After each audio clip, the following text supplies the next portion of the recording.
Hi, my name is Amy. Thank you very much for watching, and let's make some bad financial decisions together. This is for entertainment purposes only, so if you are entertained, please like and subscribe. I really appreciate that. So, ULTY has reconstituted itself, so I thought it would be interesting if we go through the holdings and I can give my opinions on them. So, I actually asked Perplexity AI because I like that they give us the sources that they use to give us the answer. So, ULTY has like 24 holdings now. And the first one is the Arista Networks Incorporated. And apparently it's a computer networking company. And that's always, well, I mean, they're not always good companies, but that seems like a pretty solid thing to go for to me. So it only has a moderate implied volatility, but the revenue growth is high, profitability is high, market positions is strong, innovation is high, and the risk is moderate. So I don't think this is something that I would have as a goal for me to be in, but I'm not angry at ULTY for being in. And then we have the AST Space Mobile Incorporated, which does satellite communications, and that is an interesting move to be in. So if they're good, I think this is more of a long-term play and probably has very high implied volatility.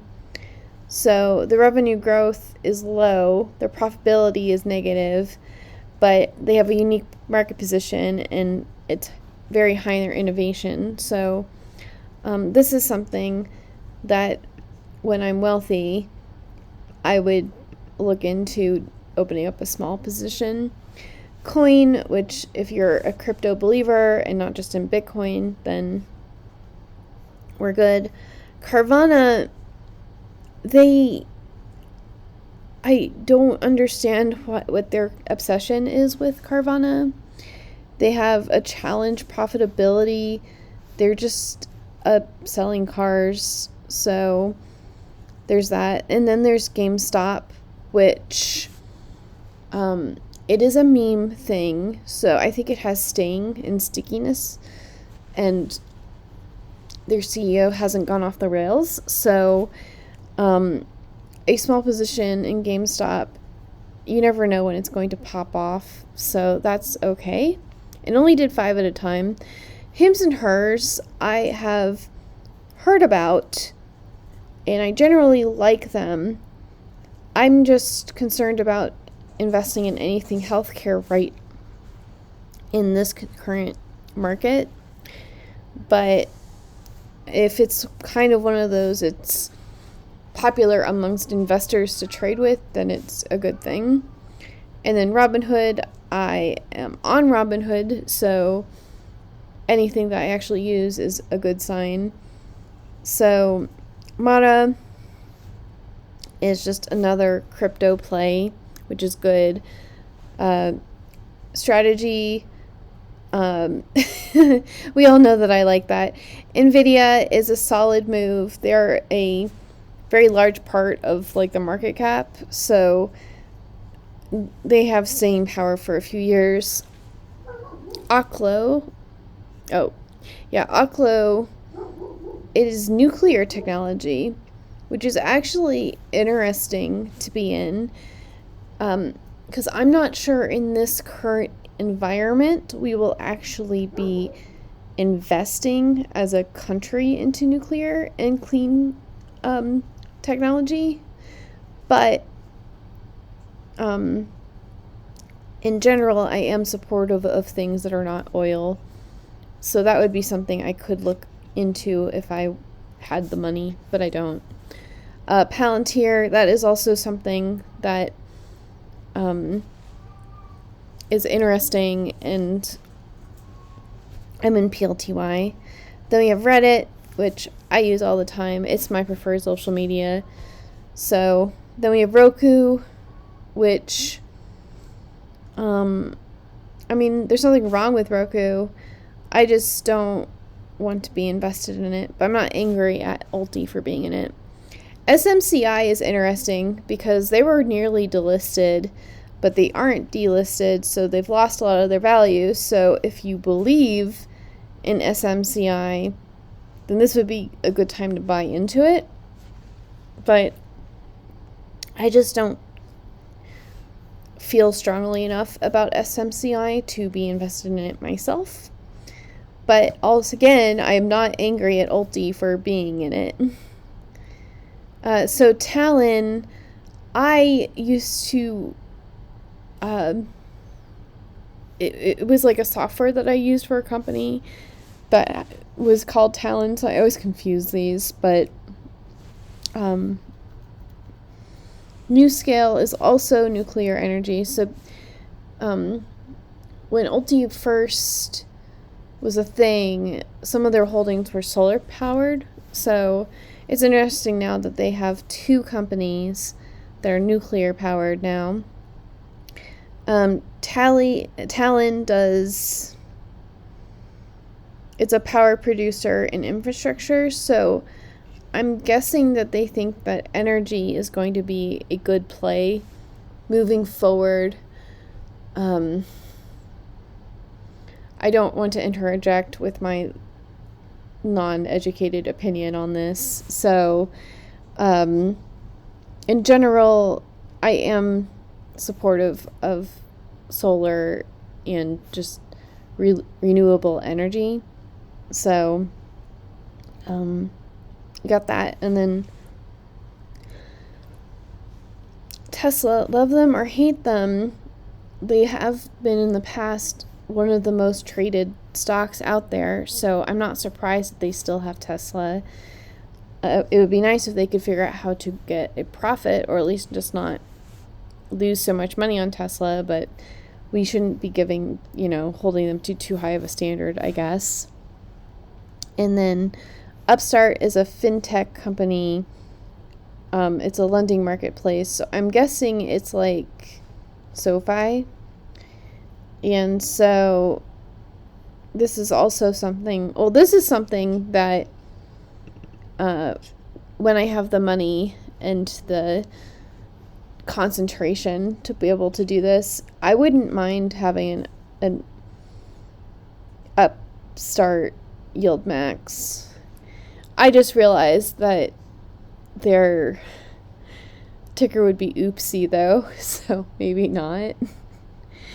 Anyway, Vistra Corporation is a electricity and power generation company. So I'm guessing that YieldMax and their managers feel like energy and nuclear energy is going to be a spotlight in these things. If I would have to take a guess, it would be because of this trade war and the tariffs, and that's making that energy more expensive, which means that the companies that provide the energy will increase their value. So maybe these are all good investments. I'm kind of impressed. And that's also the thing with ULTY. And here's the rest of them. No, that is not that. Also not that, but it is this. So they're invested in Soxel, which we all like because it's semiconductors and it's a 3X. And then they're in the small cap 3X. They're in TQQQ, which is the T3Qs, and it is 3 times the triple Q. So, and then I guess they did mention Tesla. Anyways, I would be invested in all of these at some point anyway. TNA, small caps, I don't think is going to be the move that was predicted at the beginning, or at the end of last year and the beginning of this year. I'm unsure that small caps are actually going to see the rise that everybody was hoping for, but it is reasonably volatile. So as long as we don't go into a complete correction, then these should be fine holdings. So I just had high hopes for ULTY. These are pretty much all companies I would invest in with options myself if I had enough money. And it is possible to make money off of these companies. So what I want them to do is, give us money, but also I want them to recover their NAV between distributions, which I actually haven't been paying that much attention. We'll do ULTY, looking at Yahoo Finance, the history. So last week, March 5th, it was $7.54. And so it has not recovered, but also,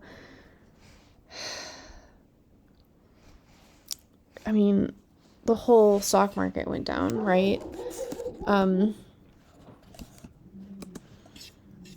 If we do, like VU, and then we look at ULTY, like ULTY's doing better than the S&P 500, so like it just, and now I'm curious. This is totalrealreturns.com, and so we'll just add ULTY in here as well, compare it to XDTE. So XDTE, yeah, well, that's from the beginning of time, no wonder. Let's say March 4th, 2025, 034 to now.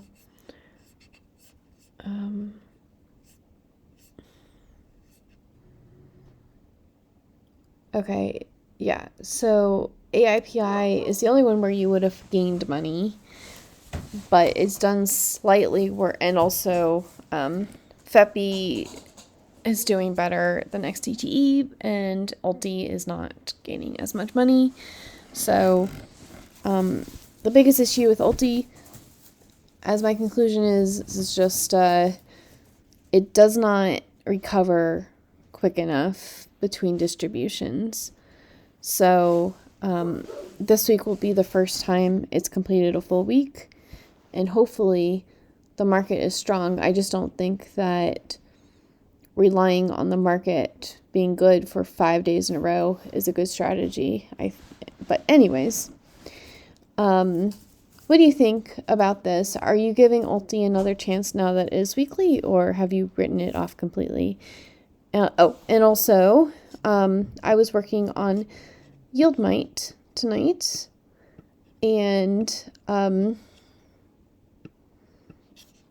was trying to get it so you can actually see the URL, but I added the date of the next distribution here. That way, when you're looking at these, you can, at the groups, that you can see which one is actually next. So at some point I had it so that the groups for YieldMax were sorted by like the next one was at the top, but I was behind on updating this and it got really out of whack and confusing. So hopefully this is something that you all find useful. And anyways, I will talk to you all later. Bye.